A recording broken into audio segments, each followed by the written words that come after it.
Bismillahirrahmanirrahim. Mungkinkah dunia Islam bangkit kembali?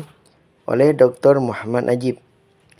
Sejak kemunculannya yang ditandai oleh lahirnya Muhammad SAW, Islam terus berkembang, dimulai dari kota Madinah, kemudian berkembang ke seluruh jazirah Arab.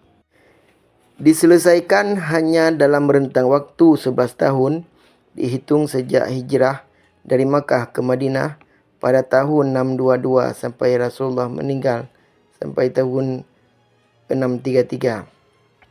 Kemudian dilanjutkan di era Khalifah kedua Umar bin Khattab dengan keluar dari Jazirah Arab ke arah timur menaklukkan Persia, kini Iran, dan ke arah barat menaklukkan Romawi Timur atau Bizantium, sehingga menguasai wilayah Syam yang kini meliputi Suriah, Yordania, Palestina, dan Lebanon. Selanjutnya menyeberang ke Afrika dengan menaklukkan Mesir. Semuanya diselesaikan dalam rentang waktu 10 tahun, dihitung sejak Umar menjadi khalifah pada tahun 634 sampai meninggalnya tahun 644. Pada era Bani Umayyah, tentara Islam terus bergerak ke arah barat menyusuri Afrika Utara, kemudian menyeberangi Selat Gibraltar hingga ke Andalusia yang kini meliputi negara Spanyol dan Portugis. Sementara ke arah timur dan selatan sampai ke India, Bani Abbasiyah melanjutkan gerakan tentara Islam ke kawasan Asia Tengah sampai perbatasan dengan China, sedangkan ke utara sampai perbatasan dengan Rusia. Jatuhnya Andalusia ke tangan Eropah, ke tangan bangsa Spanyol dan Portugis pada tahun 1492, kemudian terus mendesak tentera Islam untuk mundur, bahkan diikuti oleh para nabi. Kemudian diikuti oleh era penjajahan. Bangsa Turki melalui dinasti Turki Utsmani berhasil menahan gerakan Spanyol dan Portugis di dunia Islam. Lebih dari itu, Turki Utsmani terus merangsek maju ke arah barat dan barat laut menelusuri kawasan Eropah sampai ke wilayah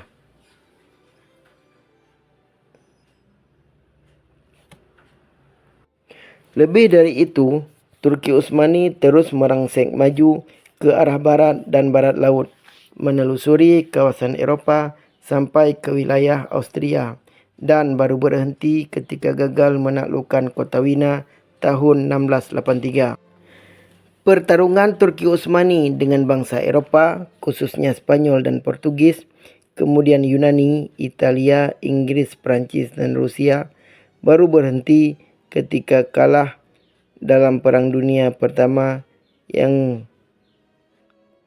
berakhir tahun 1918, dihitung sejak genjatan senjata dilakukan. Keruntuhan Turki Utsmani dapat diibaratkan bagai runtuhnya benteng pelindung umat Islam. Sejak saat itu, hampir seluruh dunia Islam terbuka dan dikepung oleh kekuatan barat. Puncaknya ditandai dengan terjajahnya hampir semua negara Islam secara langsung maupun tidak langsung.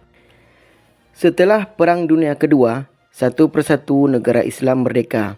Akan tetapi, kemerdekaan baru bersifat fisik dan formal. Sementara, secara politik dan ekonomi, banyak negara Islam belum sepenuhnya merdeka sampai sekarang.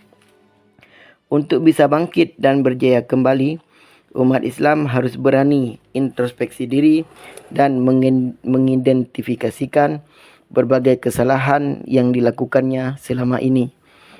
Kemudian menelusuri kembali rahasia suksesnya di masa lalu. Untuk bisa bangkit kembali, ada sejumlah pekerjaan rumah yang harus diselesaikannya. Pertama, berhenti berkelahi dengan saudara sendiri.